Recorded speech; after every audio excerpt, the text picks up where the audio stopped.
来看台北市学校有真侪校舍使用的年限拢到咯。最近这3档有8间的中小学开56亿元的经费来订起，也毋过有市议员就发现讲有一寡打起好的校舍外观连面就真垃圾，甚至有学校的外墙有泰路落落来。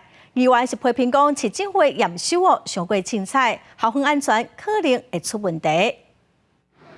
校舍外壁拢是灰砖，北市成和国小的这栋建筑伫1809年完工，搭配其他工程结束，有过拜六举行启用典礼。结果有议员发现外壁这寡水大污斑，可能有安全的顾虑。裂痕哦，这个东西肯定就是他之前这个填缝剂，他当时这个没有弄好，所以后来下雨的时候呢，渗水进去，导致于说之后可能里面会产生发霉的现象。发霉完之后，瓷砖就非常容易脱落，属于那个温度变化，所以产生的一些裂缝，那不会影响那个结构安全。目前已经安排在明年的暑假会进来去做搭架，然后办理后续的一个改善的作业。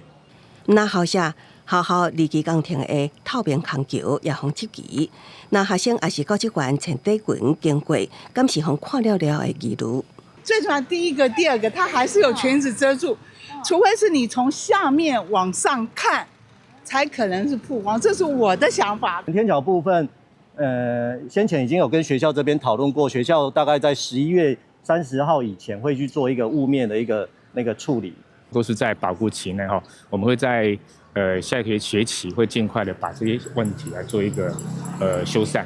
北市我3年有8间中小学完成改建，经费累计56.4亿。除了生活国小，议员佫较点名东成国小的大楼外壁有泰路落落来现象。南湖国小的活动中心外壁也出现壁损，批评市府验收伤过老粗。教育局甲新工处回应，这个校舍拢也在保固期，而且厂商进行修缮，避免影响师生的安全。记者综合报道。